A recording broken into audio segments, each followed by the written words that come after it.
And while there is some movement in Washington toward ending it, all eyes this morning are still on air travel. So here in Houston, the impacts were relatively mild over the weekend. Of course, that could change quickly over the next 24 hours.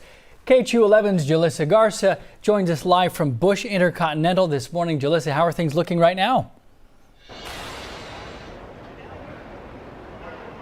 Hey, good morning. I'm inside of Terminal A at Bush Airport, and we're seeing what we typically do here, which is long lines here at the TSA check line. I can tell you it has not been moving that quickly. I've been trying to get an idea of what the TSA wait time is. It's usually up next to the flight board where they update what's been canceled, what's been delayed, but so far I'm not seeing a wait time. I will say both TSA lines are open here inside of Terminal A, and both are seeing pretty long lines that aren't moving much. But as you mentioned, Jacob, over the weekend, Houston didn't see as much as what other airports saw, but the concern is growing. And the big question is what will happen as flight reductions increase later this week. Now, the FAA says what was a 4% cut in flights this weekend could go to 6% by tomorrow and up to 10% by Friday. Now, as I mentioned, over the weekend, frustration filled airports nationwide. According to FlightAware, more than 2,900 flights were canceled on Sunday and 10,000 delayed as the FAA ordered flight cuts at some of the nation's busiest hubs,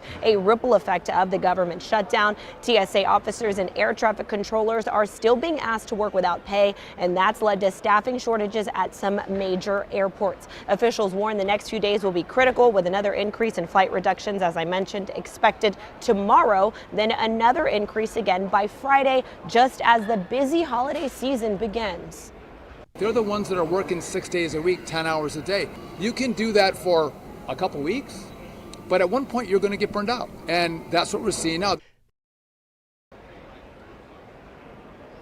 Now, later this morning, we're expecting an update from the National Air Traffic Controllers Association. And until then, this is another live look for you here inside of Terminal A at Bush Airport. The line is slowly moving. The good news is it's moving, but you can see it is still long. Of course, in the next hour, we'll be able to give you a live look at what the line looks like. And I'm keeping an eye on both of our airports throughout the morning. I am checking FlightAware. And as of right now here at Bush, there are 14 delayed flights with 46 cancellations, and over at Hobby we're seeing 10 delays with 23 cancellations. And also coming up in the next hour, I'll show you a video that's been circulating across social media of a pilot telling passengers to call their senators because of the impacts our airports, our air traffic controllers, and passengers are feeling as the government shutdown stretches and continues. But hopefully a deal is reached very, very soon. For now, reporting live at Bush Airport this morning, Jalissa Garza, KHOU 11 News. Yeah, if you're traveling anytime soon, this is all you're thinking about. Jalissa, thank you so much for that report. Now, as the shutdown continues,